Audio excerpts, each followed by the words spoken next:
മുതിർന്നവർ ഏതൊരു മനുഷ്യ സമൂഹത്തിൻ്റെയും പ്രധാനപ്പെട്ട ഭാഗമാണ്. മറ്റ് ജീവിതഘട്ടങ്ങളായ ശൈശവം, ബാല്യം, കൗമാരം തുടങ്ങിയവയെ അപേക്ഷിച്ച് വാർദ്ധക്യം എന്നത് മനുഷ്യ ജീവിതത്തിലെ ദീർഘമായ ഒരു കാലഘട്ടമാണ്. വാർദ്ധക്യം എന്നത് ഏതൊരു വ്യക്തിയും പിന്നിടേണ്ട ഒരു യാഥാർത്ഥ്യമാണ്.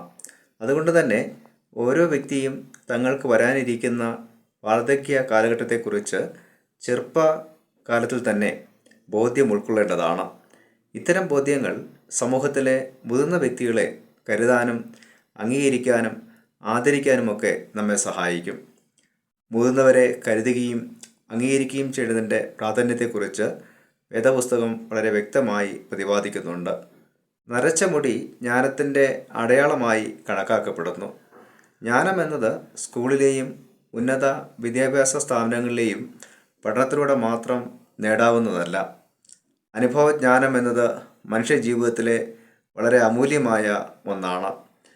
പഴയ കാലഘട്ടത്തിലെ ഗുരുകുല സമ്പ്രദായങ്ങളിൽ ഗുരുക്കന്മാർ തങ്ങളുടെ അനുഭവജ്ഞാനവും ശിഷ്യഗണങ്ങൾക്ക് പകർന്ന് നൽകിയിരുന്നു. അതുകൊണ്ട് തന്നെ മുതിർന്നവരുടെ അനുഭവജ്ഞാനത്തെ നാം അംഗീകരിക്കുകയും ആദരിക്കുകയും ചെയ്യേണ്ടതാണ്. പഴയ നിയമത്തിലെ 10 കൽപ്പനകളിൽ ഒരു പ്രധാനപ്പെട്ട കൽപ്പനയാണ് അപ്പനെയും അമ്മയെയും ബഹുമാനിക്കുക എന്നത്. ജീവിതത്തിൽ ദൈവാനുഗ്രഹം ലഭ്യമാകുന്നതിനും ദീർഘായുസ്സ് ഉണ്ടാകുന്നതിനും ഇത് ആവശ്യമാണ്. വാർദ്ധക്യ കാലഘട്ടം ആരോഗ്യം ക്രമേണ ക്ഷയിക്കുകയും ശാരീരിക പ്രവർത്തനങ്ങൾ കുറഞ്ഞു വരികയും ശരീരകോശങ്ങൾ നിർജ്ജീവമാകുകയും ചെയ്തുകൊണ്ടിരിക്കുന്ന ഒരു കാലഘട്ടമാണ്. അതുകൊണ്ട് തന്നെ മുതിർന്ന വ്യക്തികൾക്ക് കൂടുതൽ കരുതലും സംരക്ഷണവും ആവശ്യമാണ്. മുതിർന്നവരുടെ ശാരീരിക മാനസിക ആരോഗ്യം സംരക്ഷിക്കുന്നതിൽ അംഗീകാരവും ആദരവുമൊക്കെ വളരെ പ്രധാനമാണ്. എല്ലാ വർഷവും ഓഗസ്റ്റ് മാസം 21-ാം തീയതി വേൾഡ് സീനിയർ സിറ്റിസൺസ് ഡേ ആയി ആചരിക്കപ്പെടുന്നു. മുതിർന്നവരുടെ സംരക്ഷണം ഉറപ്പാക്കുന്നതിനായി സമൂഹങ്ങളെയും വ്യക്തികളെയും ബോധവൽക്കരിക്കുന്നതിനാണ് ഈ ദിനം ആചരിക്കപ്പെടുന്നത്.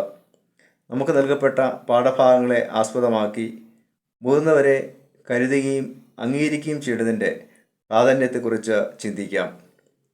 ഒന്നാമത്തെ ചിന്ത, മാതാപിതാക്കളെ കരുതുകയും സംരക്ഷിക്കുകയും ചെയ്യുക. മാതാപിതാക്കളെ കരുതുകയും സംരക്ഷിക്കുകയും ചെയ്യുക. ഉൽപ്പത്തി പുസ്തകം 46-ാം അധ്യായം 28 മുതൽ 47-ാം അധ്യായം 10-ാം വാക്യം വരെയുള്ള വാക്യങ്ങളിൽ മിസ്രൈമിലെ ഫറവോ രാജാവിൻ്റെ വിശ്വസ്തനും രാജ്യത്തിലെ പ്രധാന സ്ഥാനം അലങ്കരിച്ചിരുന്നതിനുമായ യോസേഫ് തൻ്റെ പിതാവായിരുന്ന യാക്കോബിനെ വളരെ ശ്രദ്ധയോടെ സംരക്ഷിക്കുന്ന മനോഹരമായ സംഭവമാണ് വിവരിച്ചിരിക്കുന്നത്. യോസേഫ് ചെറുപ്രായത്തിൽ തന്നെ തൻ്റെ സഹോദരന്മാരാൽ ദ്വേഷിക്കപ്പെട്ട് മിസ്രൈമിലെ കച്ചവടക്കാർക്ക് അടിമയായി വിൽക്കപ്പെടുകയും അവനെ മിസ്രൈമിലേക്ക് കൊണ്ടുപോവുകയും ചെയ്യുന്നു. വളരെ കഠിനവും പ്രതികൂലവുമായ ജീവിത അനുഭവങ്ങളിലൂടെയാണ് യോസേഫ് കടന്നുപോയത്. ചെയ്യാത്ത കുറ്റത്തിന് അവൻ കാരാഗൃഹത്തിൽ അടയ്ക്കപ്പെട്ടു. എന്നാൽ ദൈവം അവനെ ഉയർത്തി മിസ്രൈമിലെ പ്രധാന ദേശാധിപതിയാക്കി. സ്വന്തം കാലിൽ നിൽക്കുവാൻ പ്രാപ്തനായ യോസേഫ് പ്രഥമ പരിഗണന നൽകുന്നത് തൻ്റെ പിതാവിൻ്റെ സംരക്ഷണത്തിനാണ്. യാക്കോബ് പാർത്തിരുന്ന കനാൻ ദേശത്ത് ക്ഷാമം കഠിനമായപ്പോൾ യോസേഫ് തൻ്റെ പിതാവിനെയും തന്നെ ദ്രോഹിച്ച സഹോദരങ്ങളെയുമെല്ലാം മിസ്രൈമിൽ കൊണ്ടുവരികയും ഫലഭൂയിഷ്ടമായ ഗോശൻ ദേശത്ത് അവരെ പാർപ്പിക്കുകയും അതോടൊപ്പം വൃദ്ധനായിരുന്ന തൻ്റെ പിതാവിൻ്റെ സംരക്ഷണ ചുമതല പൂർണ്ണമായി ഏറ്റെടുക്കുകയും ചെയ്യുന്നു. ഇത് ആധുനിക സമൂഹത്തിനുള്ള ഒരു മാതൃകയാണ്. മാതാപിതാക്കളെ ആദരിക്കാതെയും സംരക്ഷിക്കാതെയും സ്വന്തം കാര്യവും കുടുംബവും മാത്രം നോക്കുന്ന മക്കളുടെ എണ്ണം ഏറി വരുന്ന ഒരു സമൂഹത്തിലാണ് നാം ജീവിക്കുന്നത്. നിസ്സാരമായ കാരണങ്ങൾ പറഞ്ഞുകൊണ്ട് തങ്ങളുടെ പ്രവൃത്തികളെ ന്യായീകരിക്കുന്നവരും അനേകരാണ്. സ്വത്ത് സംബന്ധമായ തർക്കങ്ങൾ ഇതിനൊരു പ്രധാന കാരണമാകാറുണ്ട്. വൃദ്ധരായ മാതാപിതാക്കൾ ഒരു ബാധ്യതയായി കണക്കാക്കുന്നവരും അനേകരാണ്. എന്നാൽ നാം ഉന്നയിക്കുന്ന ഒരു കാരണങ്ങളും മാതാപിതാക്കളെയും മുതിർന്നവരെയും സംരക്ഷിക്കാതിരിക്കുവാൻ മതിയായതല്ല എന്ന് നാം ഓർക്കേണ്ടതാണ്. മാതാപിതാക്കളെ സംരക്ഷിക്കുകയും അംഗീകരിക്കുകയും ചെയ്യുക എന്നത് മക്കളുടെ ഔദാര്യമല്ല, ഉത്തരവാദിത്വവും കടമയുമാണ്. കൂടാതെ ദൈവ കൽപ്പനയുമാണ്. അതുകൊണ്ട് നമ്മുടെ മാതാപിതാക്കളെയും മുതിർന്നവരെയും ഏറ്റവും നല്ല രീതിയിൽ കരുതാനും സംരക്ഷിക്കുവാനും അംഗീകരിക്കുവാനും ബഹുമാനിക്കുവാനും കഴിയണം. രണ്ടാമത്തെ ചിന്ത, മുതിർന്ന വ്യക്തികളെയും വിധവമാരെയും ബഹുമാനിക്കുകയും സംരക്ഷിക്കുകയും ചെയ്യുക. മുതിർന്ന വ്യക്തികളെയും വിധവമാരെയും ബഹുമാനിക്കുകയും സംരക്ഷിക്കുകയും ചെയ്യുക. 1 തിമോഥെയോസ് 5-ാം അധ്യായം 1 മുതൽ 10 വരെയുള്ള വാക്യങ്ങളിൽ മുതിർന്നവരെ എങ്ങനെയാണ് ബഹുമാനിക്കുകയും കരുതുകയും ചെയ്യേണ്ടത് എന്ന് അപ്പോസ്തലനായ പൗലോസ് പറഞ്ഞിരിക്കുന്നു.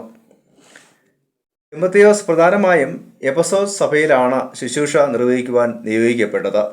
തിമോഥെയോസിൻ്റെ ശുശ്രൂഷകളെ ശക്തിപ്പെടുത്തുന്നതിനും ധൈര്യപ്പെടുത്തുന്നതിനുമാണ് 2 ലേഖനങ്ങൾ അപ്പോസ്തലനായ പൗലോസ് എഴുതിയിട്ടുള്ളത്.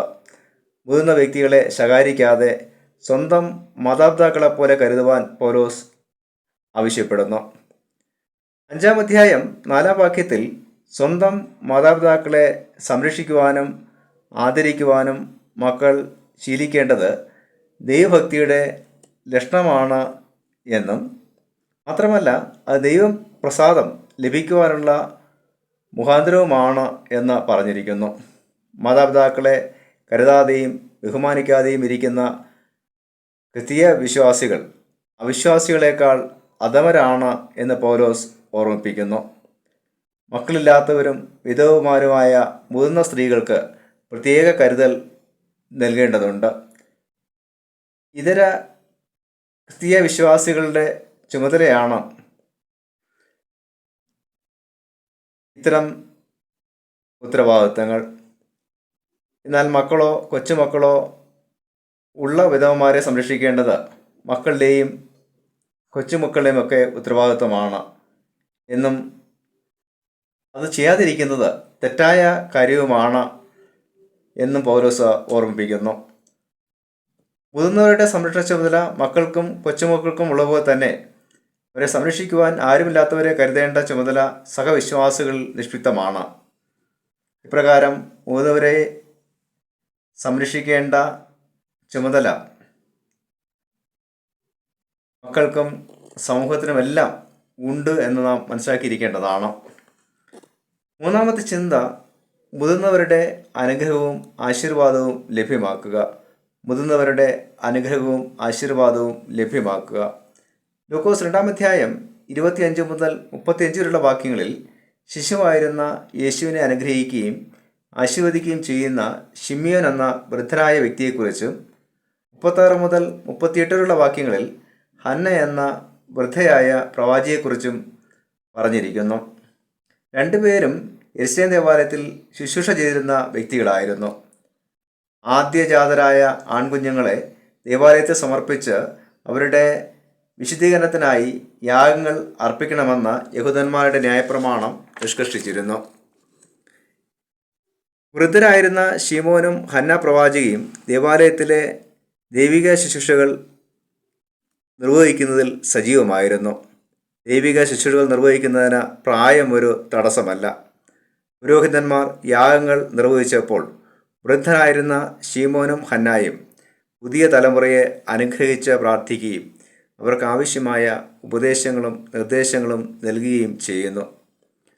വൃദ്ധനായ വ്യക്തികളുടെ അനുഗ്രഹം ലഭിക്കുന്നത് ഭാഗ്യമായി അന്നത്തെ സമൂഹം കരുതിയിരുന്നു.